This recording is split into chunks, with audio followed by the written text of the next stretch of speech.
We can take a practical material.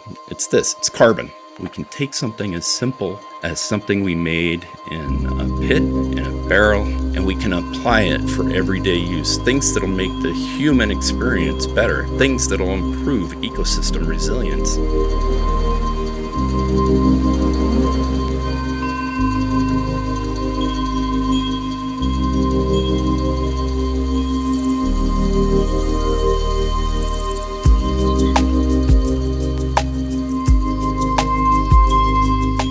Welcome to Learning Lab. This is Ma Earth's online community where we're sharing tools, earth skills, technologies, and some stories in service of planetary health and ecological regeneration.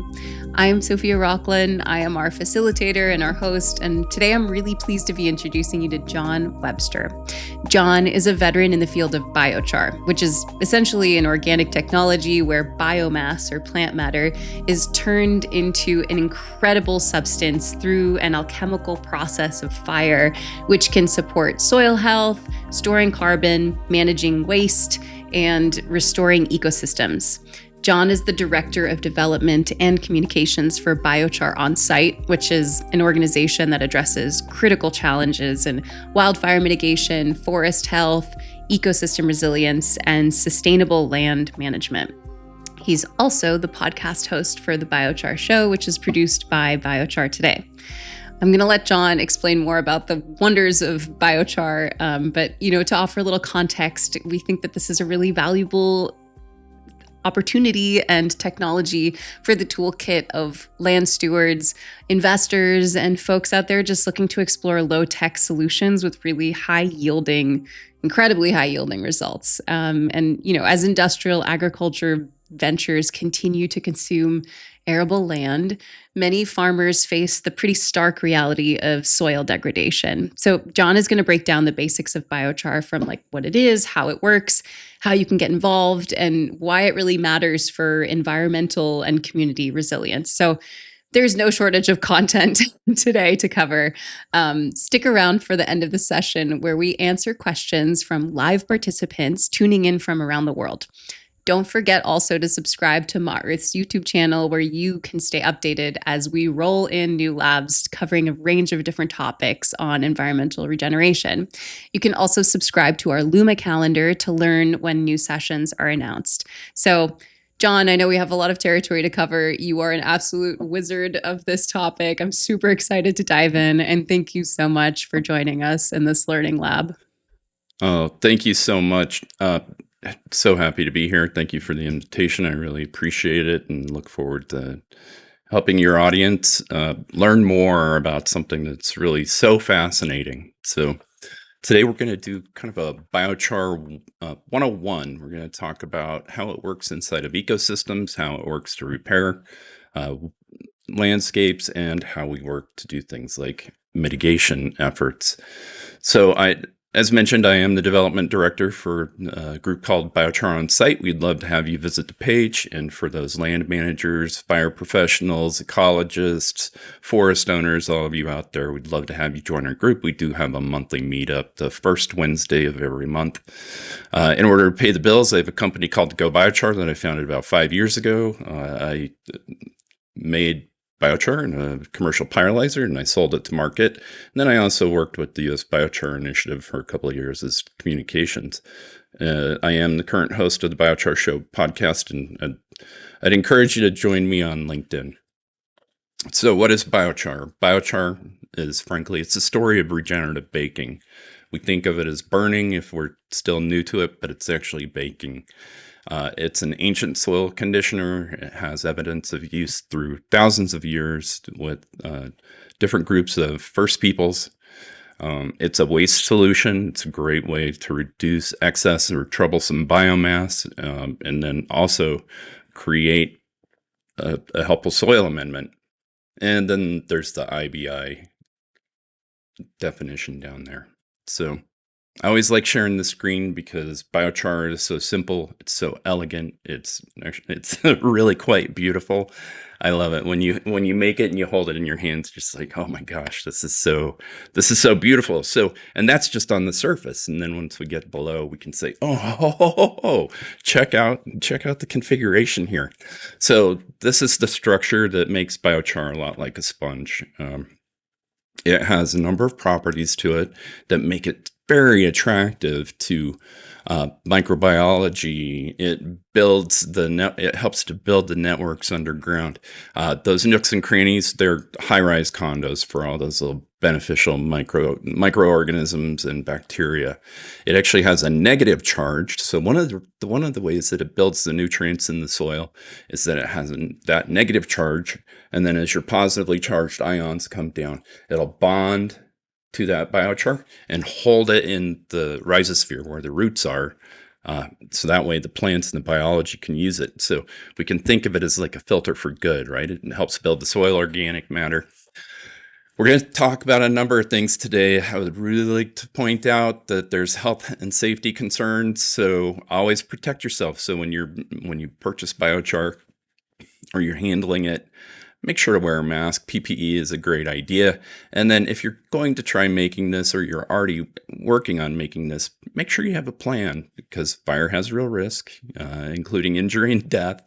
Always follow local rules and make sure you have a burn plan. And that is something that for those that are interested in the low-tech methodologies, Biochar on Site is actively working on that with training documents and our support group. So what is biochar? How's it made? Well, here's one of the easiest examples to identify, and the fact that it's as simple as burning a match. So when we think of that match, when we light it from the top, you notice the flame's not actually touching the match.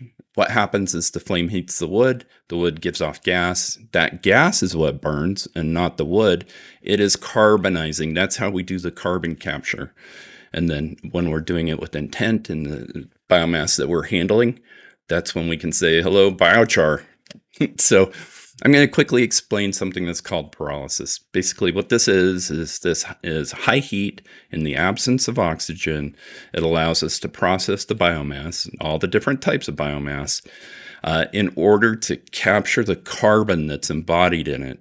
So this example is showing a flame cap kiln, and both on that match example and on the kilns and the flame cap kilns, this is pyrolysis as well. And later on, I'll show you how it works inside the commercial systems. But effectively, that flame covers it, so there's no oxygen going in, and it's preventing the material from going straight to ash. So, and that's what the sides of the kiln really help with. So biochar in soil, frankly, it is resilience. It increases soil organic matter. It reduces compaction. It improves nutrient retention and distribution. And like we mentioned, it holds onto that water like a sponge. So I live in Salt Lake City. What are we? The third driest state in the nation.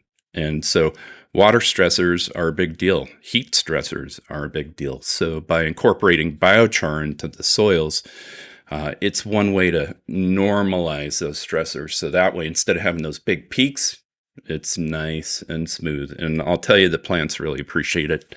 So biochar has a lot of practical applications. Agriculture is the primary use of it right now. So for those of you that are into composting, either at the home, personal level, or even at the industrial scale, you're going to find that adding biochar does a number of things. One is that it tends to increase, it accelerates the rate of maturation. That's for a number of reasons. One is because how dark it is. The other is because the way it holds onto the soil. The other is the way that it inspires the microbial community to start breaking down that biomass. And one of the more important things is it prevents the off-gassing of the nutrients, because so anytime you smell something, that's money, that's value, nutrient or cash going up into the atmosphere. So by incorporating biochar, we hold on to that. And for those compost operations that are inside city limits or nearby to other facilities, this is one way to really get rid of the odors. In my time at USBI, we worked on another number of fact sheets, and I want to encourage anybody that's interested in authoritative information to look to groups like the US Biochar Initiative, the International Biochar Initiative, Minnesota Biochar Initiative, and also Biochar on Site. Also, Google Scholars, a great reference for that. You notice here we have application guidelines. We have it in English and Spanish. We have guidelines on, or fact sheets on, a number of things, including even things like manure management. Speaking of manure management, this is something that has really been very interesting to me because, as we know, methane is an issue in some operations. So, especially in the manure management for cattle. So, when you add 20% by volume or 6% wet weight to their outputs into that manure, the biochar drops the methane release into the atmosphere by 90%. That is a massive. So, if we could get that much biochar into all of these operations, that would be amazing. It'd be amazing. Think about the impact, because we know methane is a pretty impactful atmospheric contaminant and harmful. Anyway, it does get a little expensive because that turns out to be big. But that idea that we can take a practical material, I mean, it's carbon. Usually we'll size it down to be suitable for the application, but we can take something as simple as something we made in a pit, in a barrel, or in commercial systems, and we can apply it for everyday use. Things that'll make the human experience better, things that'll improve ecosystem resilience. So is biochar magic? I'll tell you, for me, it sure feels like it, right? And I have to flex here. This is my garden. Biochar works. So I have personal experience with it. I have ranchers, municipalities, market gardeners, everybody. One of my market gardener customers says, you know what? Every tomato I get is 1 pound at the minimum, every tomato. And he said that makes a difference in my go-to-market strategies and what I'm getting at the farmer's market. The other thing that I appreciate so much is that biochar is backed by science. So there's over 33,000 peer-reviewed papers, studies, articles, practical experience, a lot of practical experience that's frankly just never been shared. And that's why we have a lack of awareness. And I will tell you, one of the things that got me into this is that I heard about it, and then I started looking at the research papers, and I was flabbergasted. I mean, when I started, there's like one biochar video every 4 months on YouTube, and now there's about 20 a day that come out.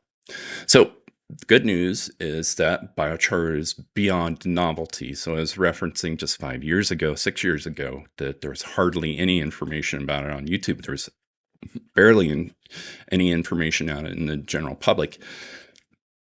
I'd talk to people about it. If I was speaking to a room, I'd ask, how many have heard about biochar? And maybe in a room of 100, there'd be 2 people that raise their hand. Nowadays, I ask it, and there's probably more like 10, 15, 20. And then depending on the crowd, of course, if I'm talking to folks in ag, it's just pretty much everybody raises their hand.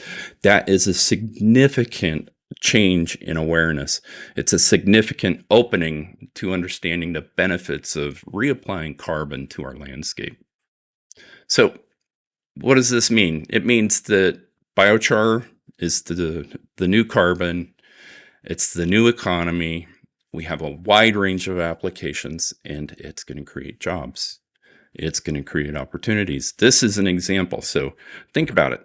Something as simple as this can be broken down and incorporated into building materials. So here's some tiles that were created for an Audi dealership. Isn't that amazing? We can also see it going into things like drywall, cement, plasters, tile, kind of the everyday things that we use in our lives. It's decarbonizing the heavy industry. So up on this top side, the floor right there, that was a client of mine. They do timber frame homes, and there's an ancient use of biochar or charcoal as a natural insulation material. And so inside this timber frame home, they filled it with biochar. They don't use any adhesives, no plastic anywhere. So he was looking for a solution that would afford the insulation value, and he turned to carbon. It's really pretty amazing. So we have things that are being developed. So we have things like the bricks that you see up on the top. There's composite laminates down on the lower side, and even materials like asphalt. And we're starting to see funding come to market. So Four Corners Carbon Coalition, there are a number of municipalities throughout, especially the Southwest here. And what they're doing is they are pooling funds together, and they put a challenge out, and they say, bring us your ideas, help us understand how we're going to capture this carbon.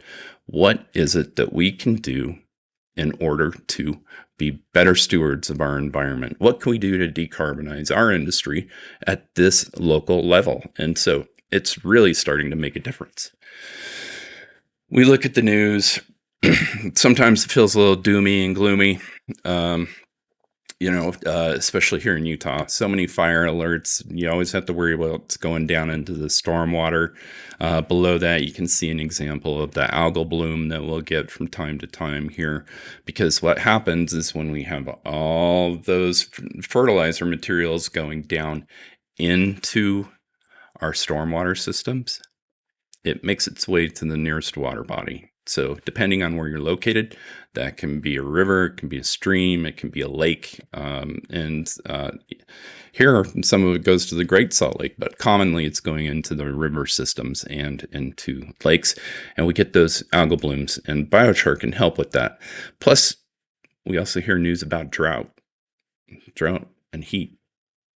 So one of the things that we're facing, frankly, we're facing this throughout the entire United States, is that water is becoming scarce. We've disrupted the natural process of fire. We've disrupted the natural process of infiltration, soil carbon building. Infiltration is key. Now that we're taking away some of the things, it makes it difficult to restore, recharge, rejuvenate those aquifers, restore, rejuvenate our bodies of water, restore, rejuvenate our rivers. Water promises to be to the 21st century what oil was to the 20th. It's a precious commodity that determines the wealth of nations, and it also determines human health. Record drought is driving interest in biochar. So here's a map of the U.S. This is a study that was done by Rice University, and it talks about the potential improvements that can happen with the incorporation of biochar into our soils. And it shows that there's up to a 37% water savings in drought environments. One thing I do want to point out is that I sell my material to the market. So I sell it to a lot of home gardeners. I also, have you ever heard the term lawn daddies? Anyway, I sell it to folks like that as well. Some of my customers, after they do an application to their turf, they're seeing a 50%. Here in Utah, they're seeing a 50% reduction in their water use. That means it's a measurable difference on your monthly water bill. So they've been very appreciative of that. It is part of a natural transition. And frankly, turf has millions of acres inside the United States. So it's one of our largest crops. And also here in Utah, we have the remnants of the old Lake Bonneville. So a lot of our landscape here, especially along the foothills, is largely sand, and sandy soils tend to have the most benefit. So how is it a drought buster? It's those pores that we talked about. So those pores, that charcoal, that biochar incorporated into the soil over time, helps hold on to a fair amount of water. It helps build those communities that we were talking about. So this is a study by Iowa, and they found that when they added biochar to their soils, that there's about a 15% increase in water retention. So I guess one of the reasons that this is so important is that the grain belt, those areas, they're historically known for healthy soils. Well, that's because before we settled these prairies, before we settled these lands, there was a natural fire cycle. And there would be, so you'd have your grasses going across the plains. They say in Utah we'd have buffalo grass that was high as a man's head. Well, when the fires would come through, what would happen is it would be a top-down burn. So the fire would come across as it catches on fire. Doesn't start from the bottom. It would be a top-down burn. That means, just like with the matchstick example, you're not actually burning the biomass. You're burning the gases that come off of it. So it gives that natural process, gives the material a chance to be converted into carbon. And that carbon is returned to the soils. And again, that's why our grain belt has historically had such healthy soils. Nowadays, we're kind of doing a lot of tillage and a number of other practices, and we're depleting that soil carbon. So here's the thing. Biochar has historically been a little expensive to buy, especially in bulk. So in ag applications, it just didn't always make sense. For your lawns, sometimes it might feel like it doesn't make sense. But when you think about its application and you realize the difference in your bills for things like water, and I think one of the things that I'll point out is that when you're a farmer, you're going to notice that you are watering less, you're driving less, so you're seeing a reduction in labor cost. You're seeing a reduction in water cost. You're seeing a reduction in things maybe like soil compaction from driving your equipment over your landscapes. So there's a number of benefits that are created. So, and often the cost of biochar is recovered within just sometimes same season, depending on the crop, and sometimes maybe 2 to 3 years down the road, especially as we've seen the price of biochar continue to drop. Now, here's something that everybody we all love trees, right? Everybody loves trees. We all love green spaces. Biochar gives us an opportunity to do it in a better way, in a new way that mimics a lot of nature's processes, in a new way that holds on to the water, in a new way that captures contaminants. So this is a really fantastic example of something called the Stockholm tree pits. It was developed in Stockholm, Sweden. It's a combination of biochar, 8% dry compost, and then a mix of aggregates. In this case, they're using granite. You can see they build these vaults down under the soil. So their municipal trees are acting, well, there's a few things. One is reducing heat islands, right? Because we know as we get those tree canopies, they reduce the temperatures. But the other thing is it's allowing infiltration. So when you have storm events, that water starts going into the tree pits. It goes into the landscape. It is saved for later. It slows the flow and prevents things from going downstream. So there's a number of benefits to this. And it's a great way for city managers and municipal managers to think about, how can we prevent the storms? How can we prevent water pooling? Well, this is an excellent example. I even have one of my garden beds where I did exactly this. And I'll tell you, it makes pulling the weeds so easy. But again, engineered soils are a great pathway to resilience. And when people are incorporating biochar, that's jobs. So here in the West, we have a lot of mine sites, a lot of abandoned mine sites. And this is an example. You can see here the landscape, the before and the after. So when we're adding that biochar to landscape, it's allowing, especially the fire adaptive species, it's allowing them to come back to landscape. It's allowing them to take hold. So you think about that big area with the bare soil. What are our concerns? Our concerns are severalfold. One of them, the biggest concern, is what happens when we see erosion come here, because it's bare soil. Bare soil it wants to channel the water and send it down the hill.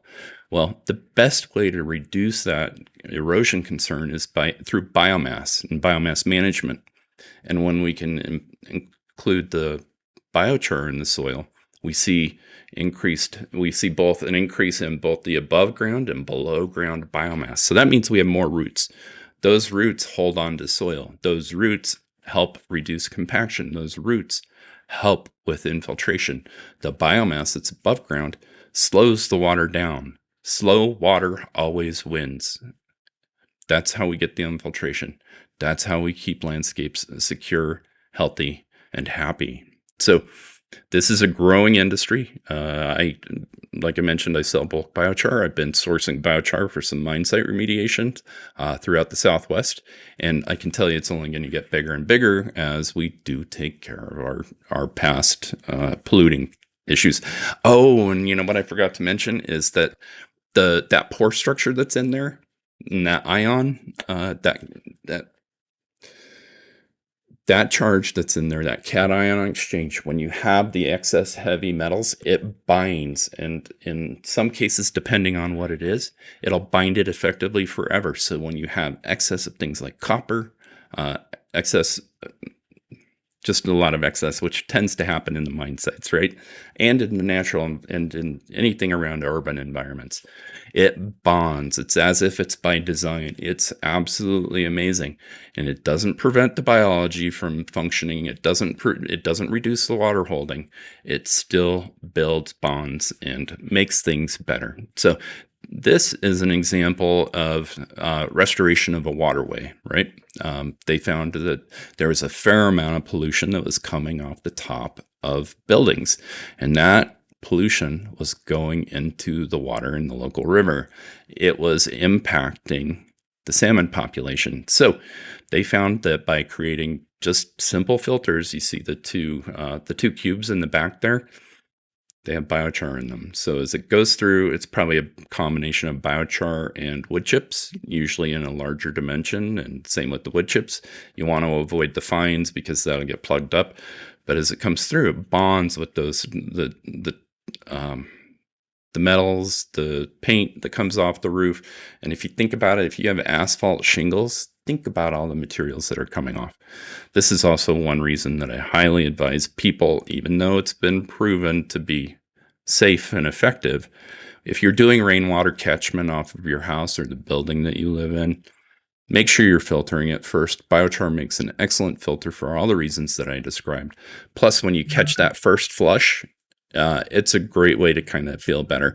I also only use, I have rainwater barrels at my house, and I use that for the trees and turf. So let's get into some of the technical details that talks about the industry as a whole. We're going to talk about a number of segments. What you see in the background is actually a really nice installation up just outside of Park City, Utah, with a Carboforce. It's a group called CO2 Sync. It's a really fantastic install. In fact, it's where I source my local biochar. We have these things. These are industrial scale pyrolyzers, and in some cases, they're industrial scale wood boilers. So, for example, lower right-hand corner, that is the Oregon Biochar Solutions. That's their wood boiler. It's been adjusted. Instead of just putting ash, they are putting out a high carbon material that qualifies as biochar. It still sits up there in that 80% carbon range. It does have some ash that's still in it, which can still be quite beneficial to the soil.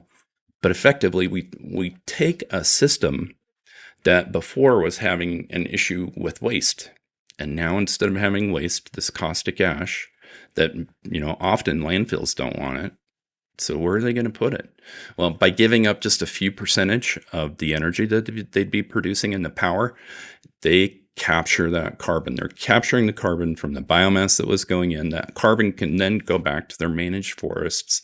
It can be sold to the local and regional communities. It can go in farm soils. It can go on turf. It's really a fantastic solution. Now we have other systems that are here. Most of these tend to be rotary kiln. So there's a number of things. Sometimes there's combustion or partial combustion that's happening inside these chambers. There's other times when it's a rotary kiln, and then there's what's called indirect fire, where what you're doing is you're heating that tube, superheating that tube. My pyrolyzer, for example, is an indirect fire radial kiln. And so the gases would be burned on the outside. It would superheat the tube, and then it would turn the material into biochar. So RD systems are made in Iowa. They're really popular. We've got the Pyregs, the Biomacan. Biomacan is made overseas. The Pyregs developed overseas as well. They've got a good number of installs here. There are new systems coming to market every day. Anybody that's interested, the biocharconference.com, the USBI North American Biochar Conference is next week. You can always watch that website and come and learn more about biochar and maybe consider getting into the business. So now this is where we're going to get a little bit more into the part where I talk about the biochar on site. This is the forestry health. This is the part that a lot of people really connect with because, well, it feels good. You're doing the right thing. You're restoring, rejuvenating, increasing resilience, reducing wildfires. What's not to love, right? This is a system by Airburners Inc. out of Florida. It's I think this one is actually that's the Char Boss. And what it does is you can see on the animation there that it has a large fan. It takes about 3 gallons of diesel fuel an hour. But what that does is it's really highly efficient. It reduces the wood waste depending on the system. They make a number of products, but depending on what you're doing, that fan reduces the wood waste. So we can use this in forest issues. We can also use it in things like natural disasters, or urban issues, right, where there's still partially burned biomass, or maybe a high accumulation of biomass that we need to get rid of. Here in Tooele, we had a day that was called Charpalooza, and we brought in the air burners. We had the big box biochar that I'll show you in a minute. We had the Ring of Fire that I'll also show you in a minute. And we were doing emissions testing on everything. And as you can see in the background there, that is a massive pile. It's about a 2-acre sized pile of biomass. It's the green waste. And what we were doing is we were converting, and you can see the piles of biochar coming out of that machine. Now, that is something that you can tow behind just a large truck on the roads without a commercial driver's license. Now, we have these bigger systems that require a semi-rig to pull it. But these are big, large, massive devices that the Tiger Cat's also made in Florida. The Phoenix 8000 is somewhere there on the East Coast. But they have large volume. They process a lot of material in a single day. And they are outputting some carbon. This is where we get into the more practical range. I do want to point out real quick that we're looking at, several $100,000 for something like this. Depending on the configs and how many you buy, you can get up into the millions. This is a system that's under 200,000. And if that sounds like a lot, it's not really a lot, because if you think about farm scale implementation of mechanical systems, 200,000 is not a very large investment. But this is where we get into the more simple stuff. This is the flame cap kilns. This is a way that we reduce troublesome and nearby biomass in order to capture the carbon in the field. Portable. John, hey, that's great and all, but what about all the pollution? This is one of the things that we think about when we're thinking about biochar production on site. This is what we think about when we hear about processing biochar, even in the industrial systems where we have all the filters in place. Well, some of the things that our groups have been working on with the U.S. Forest Service and others is remaking the way we do old systems, the old processes. So conventional burn pile, commonly lit from the bottom. Think about it. How often does nature start a fire from the bottom? Maybe a lightning strike, but by and large, it's all canopy and down. So when we use the new biochar conservation burn pile, the heat starts at the top. It burns the smoke as it's coming out, reduces the amount of smoke that's in the environment, reduces the CO2 output, reduces the nitrous oxide output, reduces the methane output. It's a win-win-win. So this is a new way of thinking about our slash piles, a new way to build them, a new way to burn them. And if you think about it, slash piles have a number of options, and biochar is the one that has the most net benefit when we return that to the soil. And this is all backed by science. I'm not making it up. Here is an excellent resource. It's about 100 and some odd pages long. Deep dive into these different systems, anything from the flame cap kilns all the way up to the mobile system. We had folks, Kelpie Wilson and a number of other folks, USBI, were all involved with it. These are the systems that were all tested and the methodologies that were proven and measured. Because again, it's one thing to operate off an assumption. It's another thing to be backed by science. Science matters. Practicality matters. And when we can combine those two things, it's a win-win. As you can see here, the emissions on things like the flame cap kilns, which you can see about 2/3 down, really low output on the methane, really low output on the nitrous oxide, and quite low, very low on the carbon dioxide. So again, now we're talking about the power of action. What does that mean? So this is the group that I help run with Karina Stark and Kelpie Wilson. It's called Biochar on Site. Again, we want to encourage anybody that's interested into joining our monthly webinar series. We have a technical deep dive. We work with the community. We talk about practical implementations. One of the first things that we did, our logo's a little off there, but one of the first things we did is we built this fact sheet. This fact sheet is a real basic primer on what a flame cap kiln is, how it works, and I would encourage you to go to our website at biochar-onsite.org and download that. So our mission is to normalize on-site production and application of biochar in the environment. We call it stewardship biochar. And so our objective is to train individuals and groups as to how to use these systems, how to implement them, and in a safe and responsible way. Our vision is that we see a future where biochar is produced and applied for ecological restoration, and that we normalize the practice. So, and this is all built around a community, because we understand that the way that we drive engagement is human to human, friend to friend, like-minded individuals, all seeking to create net benefit for the landscapes in which they live. This can be forest, can be wildlands, it can even be urban environments. So we have a range of stakeholders that are involved. Some of the things that are really gaining popularity are the defensible spaces, the WUI, wild urban interface, wildland interface, disaster areas.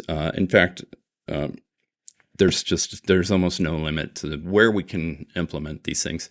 So again, we work with wildland managers, landowners, equipment vendors, local communities, and we have outreach and education. We have a train the trainer program.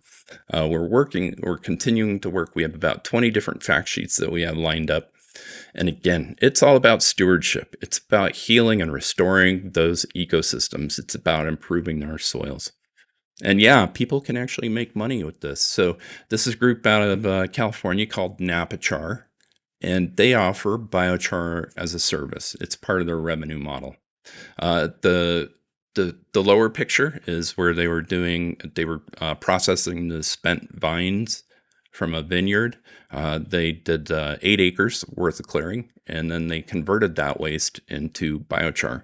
So again, compared to decomposition, when everything's going right back up in the atmosphere, we capture the carbon. As you saw on the report, we're reducing the amount of CO2, we're reducing the amount of methane, and we're reducing the amount of nitrous oxide. So it's a net benefit.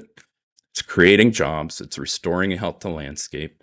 It gives us a lot of opportunities for groups like Napachar to have their jobs. This is a group I work with here up just outside of Park City again, and they focus on landscape resilience. They're doing things like invasive weed mitigation, restoring areas where there was maybe a pollutant concern. And you can see down here, try it down on the side on that lower corner. They were testing different application rates. So, trust but verify. So, and then here's the other thing is we can have these low-tech systems and we can communicate about them. And sometimes the strongest way to communicate about some of the benefit is through art. This is a globally recognized artist, Benjamin Bon Wong. He came to our Biochar Academy event in 2023 in New York. And he really caught the biochar bug. In fact, this is the Phoenix Project. If you go to his Instagram page, you can even see where he created this big pile of biochar, and then he identified how that big pile of biochar correlated to his flights to get to where he made this biochar in Thailand. So again, we can communicate peer-to-peer, scientist to scientist, grower to grower, human to human, artist to everybody. So we have a lot of opportunities. I want to encourage everybody to go to the Biochar site website. I want to thank you. You see those farmers down there. This is a trial that I was working on in Delta, Utah. We were working on applying biochar to 8 acres of this alfalfa farmer's worst acreage, adding biochar to it to see what kind of influence it'd make on both the growth of the biochar and the water holding capacity. And hopefully here, within the next month or two, we'll have reports on it. Again, my name's John Webster, John and Go Biochar. If you have any needs for bulk biochar sourcing through US, Canada, and Mexico, I can absolutely help you with your supply. And that guy down there, that's Lyle. He was the Viking farmer, and his family used to own a whole bunch of acreage just south of here a bit. And he grew alfalfa, and he made these custom pellets that I bought some for my rabbits, and they just loved it. Anyway, his family just sold that. So we're going to take some time here to ask and reflect, and I hope I met the time. It looks like I did. So who has some questions? Yeah, thank you so much. That was illuminating, no pun intended. So we do have a couple questions in the chat, but I'm going to take moderator's privilege again. And yeah, John, I'd love to know like how you got involved in this very, special world of biochar. And if you don't mind, I noticed your palms kind of flashing back and forth, and I think you have some cool ink that might, could you show us what you got? Yeah, we'll talk about the ink after I kind of explain the origin story. So I had about a 30-year career in tech. So yeah, hey, tech bro, going to, do something else, pay for your sins. But it wasn't like that. The company I worked for couldn't be better. 100% healthcare, flexible hours, donated a ton of money in service to the nonprofits. All our power was green. Like you couldn't have asked for a better place. I did my time. And towards the end there, I was brewing beer. I was really into sourdough. That sourdough journey led to ancient grains. And then I was trying to fix my lawn because my dogs just decimated my lawn. So between beer brewing, ancient grains, sourdough, and lawn repair, a video popped up by Elaine Ingham. So she's one of the folks from the Soil Food Web. And she said, well, we were in drought and I used biochar and biology to fix my lawn. And she said, the city thought I was stealing water. They checked the neighbors' meters. They made sure I hadn't dug into somebody else's water line. And I said, no, I'm a soil scientist. I used biochar and biology. So what is biochar? So from that day on, that's because she said she was a soil scientist. I was like, oh, science, let's read some papers. And so I started looking it up. And here's a real interesting detail is that page I mentioned where I mentioned the 30,000 plus technical papers, everybody knows what compost is. Compost has about half as many technical papers on it as biochar does. And yet the public adoption of compost and the understanding of and awareness of compost is so much more significant. But on the biochar site, we have a bunch of scientists that are always talking back and forth. Ooh, nanotubes, like battery filaments, like all these high-end water filtration, and growing healthy crops. So we have these processes in place that don't necessarily convey the value to public. And so that's one of the things I've been working on. So after I learned about it, I started making the biochar in my backyard. Again, it just made sense. It resonated with me. And within a year, I found a company that was making biochar. I was reselling their biochar, and then I bought the pyrolyzer, the commercial pyrolyzer that they were doing. And then I leased out the 4-acre lot where the pyrolyzer was. And I owned and operated that for 5 years until just this last fall when the landlord sold the property and I had to move off. In the middle there, I took a couple of years to work with the U.S. Biochar Initiative to help grow the industry, help improve messaging. And I tell you, this has just been it's been enriching because both the technical science application that really kind of turned me on, as well as the ability to talk to people, just like I'm doing today. Like between the two, it's just kind of like it's like a love affair, really. You're just like, it's one of those relationships that you can count on. It's like a good marriage. You can count on it for years and years to come, and it's a long-term investment in your happiness. So onto the ink. I've got compost here. I have soil there. There's photosynthesis, and then there's rubisco. And rubisco is the most common enzyme on the planet. It's what we use. And then I don't know if you'll be able to see that. Nope. That's the first system I made biochar in. It's a nested retort. So it's all science. And then I have a tardigrade on my shoulder. So, and there's room for more. So I'm still figuring out what's going to go on next. And I also have one of the earliest microscopes, because mankind used to look to the outer world. We looked to the stars for solutions, science, mythology, and then a couple hundred years ago, somebody thought, oh, I want to see small things better. And then next we were able to turn inward. We were, instead of being called microbes, they were called nanomolecules. How cool is that? So they started looking at everything below our feet, and we still have so much that is unexplored under our feet. If you're a good rancher, if you've got a healthy lawn, if you've got a healthy garden, you know what you are?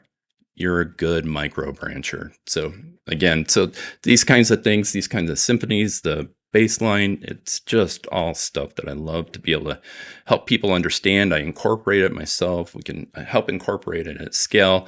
I work with the top scientists in the country that have developed the tools, like the Pacific Northwest Biochar that has just expanded to be the national Biochar Atlas. So again, there's so much opportunity. There's never, and I want to encourage anybody that's looking for a way to go.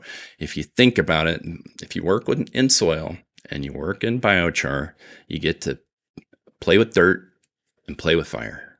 Like it's really fantastic. So if you're thinking about a career path, or you're thinking of what, tell your kids soil science. It's really fun. It's a lot more fun, frankly, than I really ever expected. So it's true. A few of my friends who are farmers, like there's a quality of like light in their eyes when they start to talk about, the underworld, right? This kind of the invisible like universe around us that's truly just like teeming with life, to which we owe our livelihoods, So we got a couple more questions. So I'll try to articulate this one.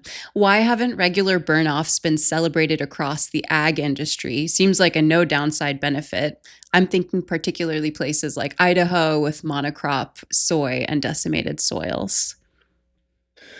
So there's a few things there, right? One is that at the commercial scale, biochar has historically been very expensive. So when I first started, so a cubic yard, 3 feet by 3 feet, a cubic yard of the biochar cost about, $500-$600. Now, the price of biochar, because there are more producers coming to market and more opportunities for revenue pathways for the folks that want to produce it. And frankly, it was a bunch of kind of the early day adopter evangelists. Like there are folks that have been doing it much longer than me. I came in effectively as an evangelist. I moved it to a small business, and then I moved into the transition to industry through my work at the USBI. And now the farm programs, we have some federal funding through what's called the USDA EQIP program, EQIP, Environmental Quality Improvement Program. There's something called the Conservation Practice Standard. It's code 336, Soil Carbon Amendment. I hope everybody's still staying awake. But effectively, what that'll do is that'll pay farmers to buy and install the biochar into their lands, because now we're getting to the point where a ton of biochar can often be purchased for what 1 yard of biochar used to be purchased for. On average, a ton of biochar is anywhere between 5 to 6 cubic yards. So significantly different. That means when the farmers work in their spreadsheet, they're starting to see that this is an investment that pays off. The other thing to keep in mind is that biochar is not the same as a fertilizer. It's not the same as water. Those things are costs. Biochar is an investment because as you add it to your soil and you get up to a certain percentage to address whatever your soil concern or cropping objectives are, you don't have to add anymore. It's durable. When this is inside the soil there, it's going to stay there for many, many years. You might do a little touch up in about 10 years, but by and large, it's your grandkids that are going to be adding it again. So only as that biochar goes too far down in the soil there to be really efficient. But again, that is where it makes a big difference because it's a generational investment in soil health. It's a generational investment in your cropping systems, improved yield, improved soil health, increased biologicals. So it's a win-win-win. But yeah, so the reason why it hasn't been adopted more has largely been because it doesn't make sense from a financial perspective. But now as chemical fertilizer prices go up, biochar prices come down, we're finding that there's an equilibrium where we can pair them together. And in fact, using biochar with fertilizer works. It works well. Using biochar with organic inputs also works extremely well. So again, it's all back to management. And one of the next fact sheets that the Biochar on Site team is going to be building is with American Farmland Trust. And we're going to be doing it for farm scale. That farm scale is likely going to be more the smallholder, under 100 acres, maybe under 500 acres. We'll cover the different processes from those lower tech ring of fires all the way up to the air curtain carbonizers. Wow, I love biochar. Yeah, I do too. You did it. All right. Willie asks, is the backyard processing of biochar not subject to a higher degree of toxic substances such as dioxins or polyaliphatic hydrocarbons? And then there's a second part to that question. Can you oversupply biochar in a crop production system? I'll start with the over application of biochar. Yeah. You know how I talked about it being hungry comes out, it has a negative charge. Well, when you install that in your soils, it's going to start attracting anything that's in the soil to feed itself, right? It wants to, it's an electrochemical reaction. It says, I'm here, find me. And then so there, these negative charge, positive charge, they get together. And so if you apply raw biochar, it can impact the quality of the soil, but it's short-lived because it'll take what it needs. It'll take what's in the area, and then suddenly the biologicals come in and they start increasing. Suddenly you have better water holding capacity. And again, when you can stabilize those types of environments, you have a stronger chance for your crops to survive and thrive and produce. In terms of the over application, if you think about programs like that code 336, that code actually requires a fertilization or nutrient layer or component also be applied. So typically it's biochar and compost, biochar and minerals. One of my personal favorites for kind of residential tree planting, things like that, is I'm usually doing, I add minerals. So here it's called azomite. And in the, on the East Coast, you have something called C16. If you hear all this talk for the carbon capture with enhanced rock weathering, that rock that's being processed when you combine it with biochar, powerful benefits. So again, it's all an issue of balancing it out. So you do not have to worry about cropping systems as long as you're practical about it.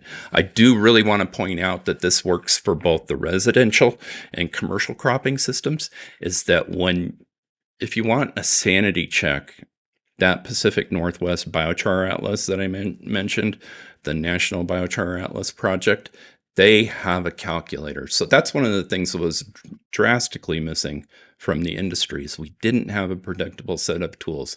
We now do. We have the conservation practice standards. We have trained scientists that can educate and help guide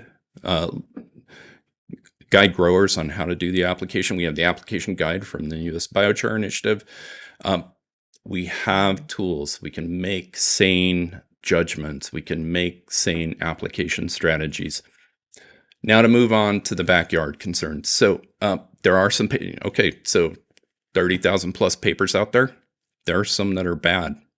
I will also tell you that the one that's the worst was one of the worst studies out there, because when you find one outlier that tends to be populated by Google to people that are like, is biochar bad? Or it pops up with this study. Poorly done.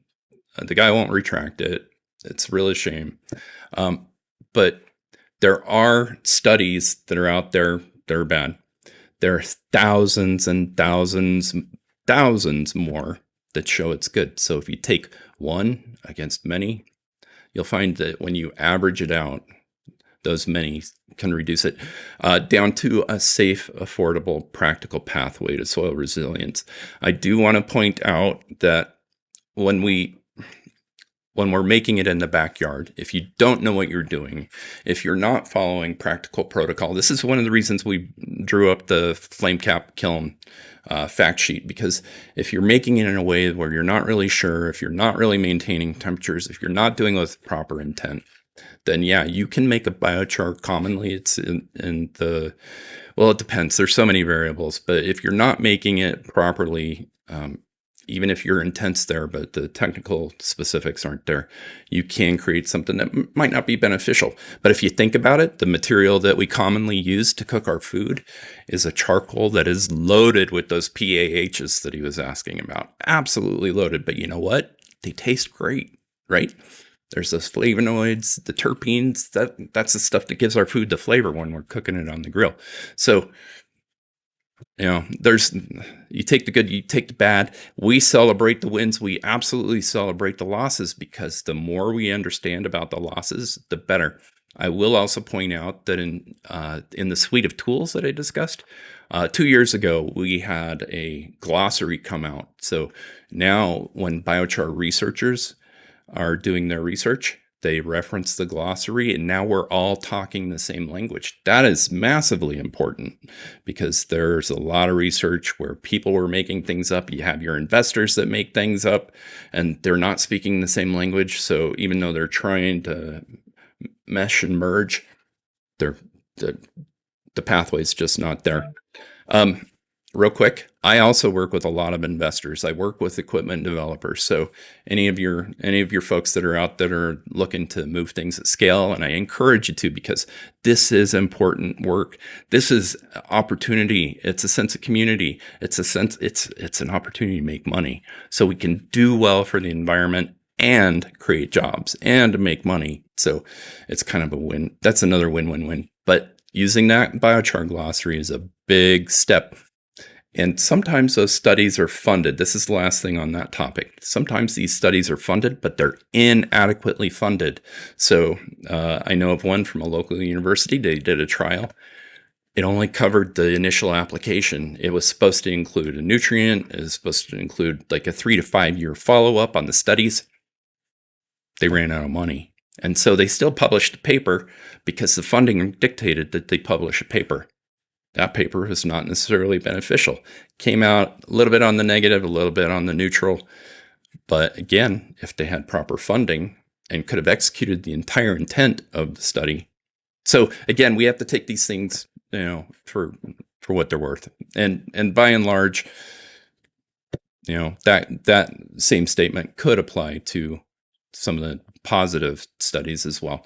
But again, now as the science is evolving and we get more people using it, we are doing real-world applications, real-world frequent testing, and carbon credits are a great financial mechanism, and that requires accountability for the larger biochar industry. We're accountable for the transition, the harvesting and transport of the biochar or the feedstocks. We're responsible for validating that they were sustainably harvested and that they have proper certification.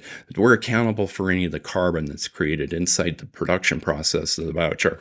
When it exits and it gets transported out to the end user, we're responsible for that as well. So highly regulated industry, highly watched.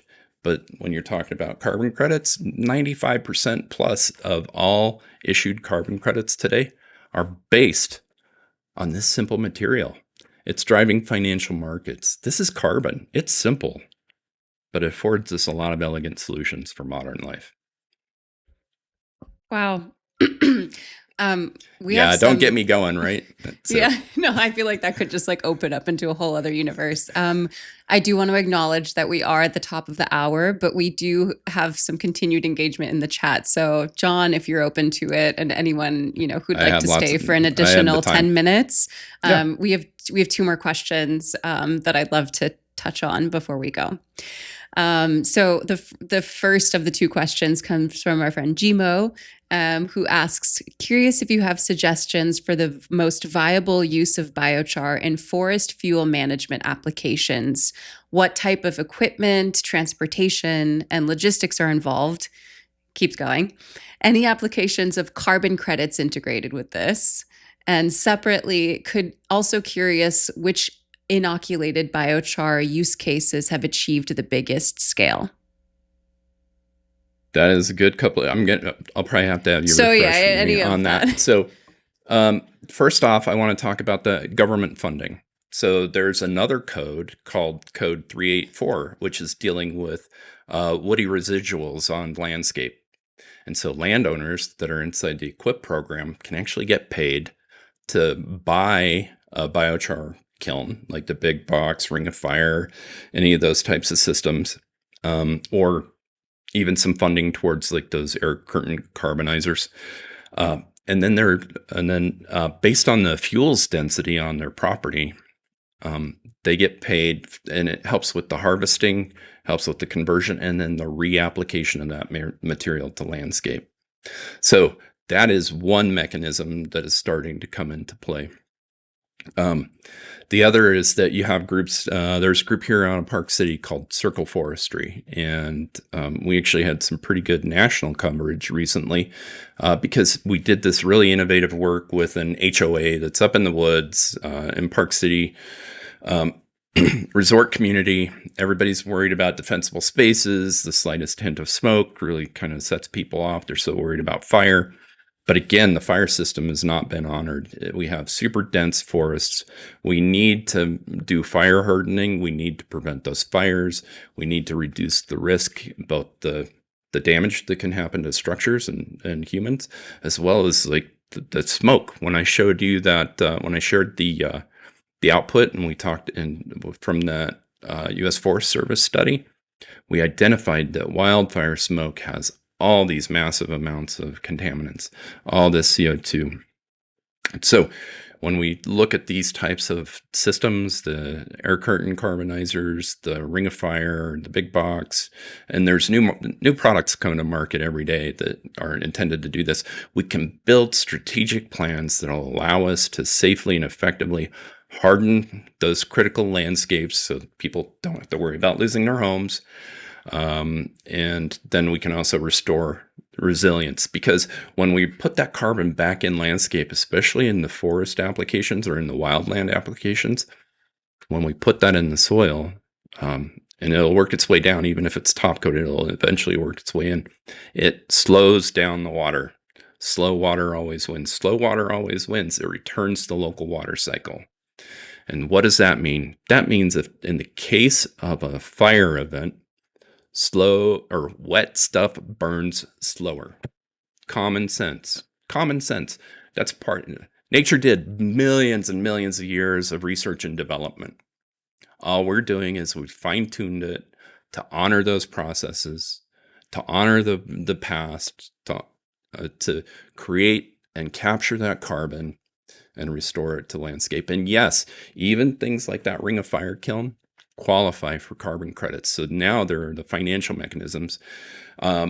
The air curtain carbonators just recently qualified for carbon credits, and there's a group out of Florida and some other folks that are all getting carbon credits now for it. That helps support the land clearing efforts. That helps support the biomass mitigation and the wildfire risk. So lots of opportunities there. So the difference in landscape is that when you have those systems that you either pull behind a truck or bring in with the big rig, is you have a platform, and then everything you have to bring it from the woods and down to the central location to process, which is really common. So that's one very effective way to deal with larger amounts of biomass. But then you think about that ring of fire kiln that we saw, the circle. It breaks down into 6 panels that'll literally fit in the back of a Subaru. And then you can take that and you can go up to, it's place-based, but we also at times call it last mile. So when we incorporate a number of processes, we can have a landing, we can have those air curtain folks doing their job, and then we can take those portable systems and go a little further into the woods, a little further into the wildlands, and then we can on-site safely and effectively convert all that biomass into carbon and restore it, again, on the stewardship front, right? Restoring wildlands, restoring and healing ecosystems, stabilizing ecosystems, reducing erosion, reducing fire risk. Because one of the things, even when you think about the commercial producers where they're harvesting from, they can only go so far where it's economically feasible. So when we have those last mile opportunities to go in and break down some of those risks from wildfires, it benefits them just as much as it benefits the local ecosystem. So what we do is we don't look at only one, just like biochar is not the only solution, right? It's not a one size fit. It's not everything. It's not magic, but it has practical applications. We have practical guidance on these different processes that we can incorporate to all be part of basically a symphony that comes together to protect our environment. John, I'm going to jump in. I want to make sure we get to our last question for the day. Oh. It pains me. I would love to do this forever. Well, so let's have a technical deep dive. Yeah, on we can have one, okay? we can have a next level for sure. Abel writes, "Hi everyone, I'm Abel from Nigeria, and I'm curious to know the difference between using biochar as a fertilizer and a fertilizer in generative or regenerative agriculture." So biochar, the fancy, so charcoal is kind of the larger classification. And then in there we have biochar that is intended for use in ag, built environment, because that qualifies as sequestration. On the other side, we have the fuels. Biochar is made with a little bit more intent. It has specific applications and usually certain temperatures and carbon requirements. Anyway, in terms of fertilizer, it depends on the feedstock. Biochar is highly configurable. So if you remember the pore structure from earlier in with the pine, had those large pores. That is absolutely amazing for water holding capacity. Absolutely amazing. Almost no nutritional value. Now, if what we're doing is we're making biochar from things like crop residues, rice hulls, manure, things like that, then it tends to have more of a nutrient base that's incorporated with it as well. So that's when testing, where practical and efficient, is always a good idea. In the U.S., everybody's following the standards that are established by USBI and the IBI and now the World Biochar Certificate in order to know what we're putting in soils. But compared to chemical fertilizers are effective. We've been able to feed a lot of folks. Oftentimes, those fertilizers are less directed at soil health and just feeding the roots, so that way we can get the yield on the crops. So we can make the transition by combining fertilizer and biochar together to have a more durable, more efficient delivery and sustained nutrition, or that mechanism, we can extend it. Biochar is a very complementary carrier. So when you add the two together, it can have a real strong net benefit. But again, depending on what you're doing, if it's stewardship, you're usually applying it to the soil on a top coat, and then you have the detritus or the the branches, the grasses that break down, and they'll end up laying on top of the biochar. And as they decompose, those nutritional elements will go in.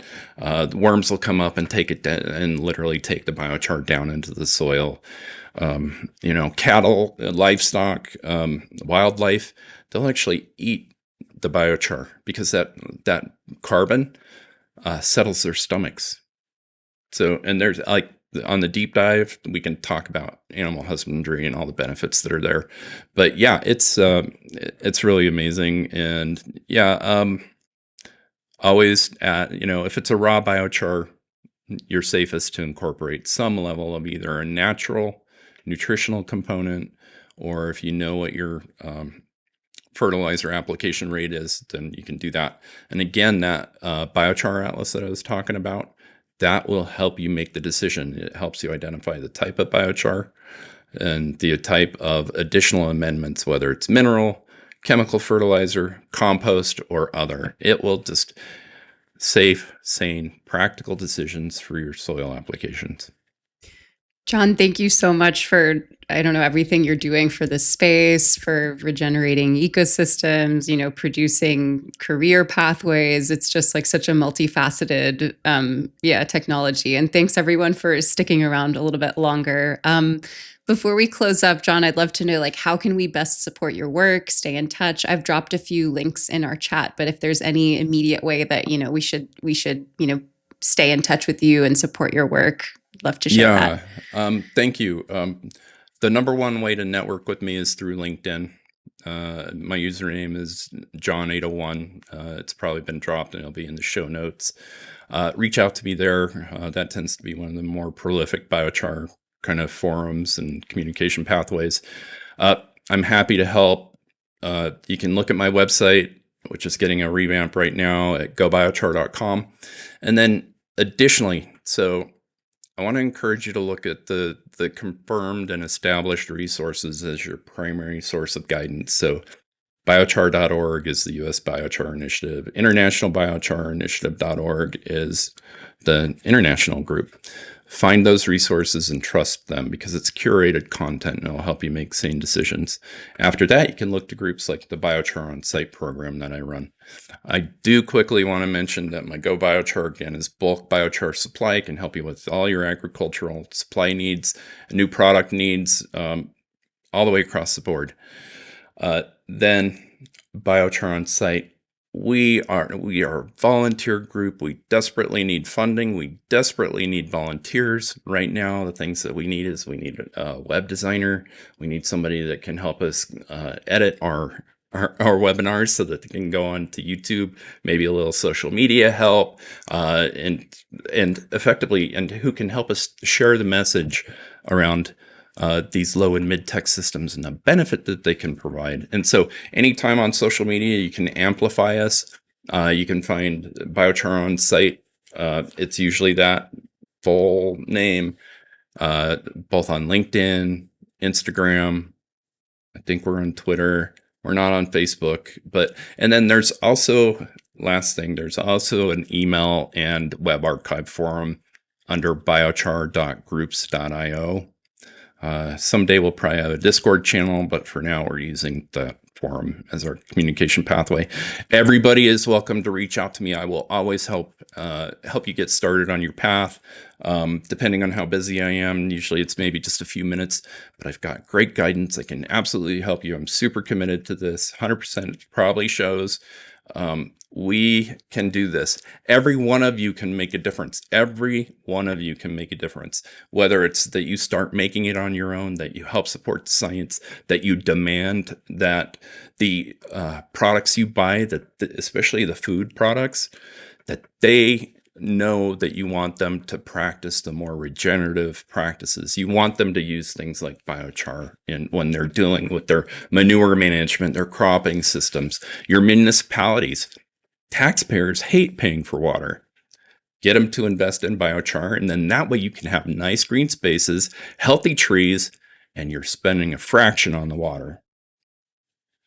So those are the things. So thank you so much for having me. This was a blast. John, that was epic. Thank you so much for joining us today, but also just what you've contributed to this field, which is, ultimately a really ancient technology that I think we're going to need to see a lot of in the years to come. So thank you so much. We've had folks join from Kenya, India, Switzerland, the Piedmont, in North Carolina and the United States. We've had people from all around the world. So once again, thank you so much for an epic learning lab.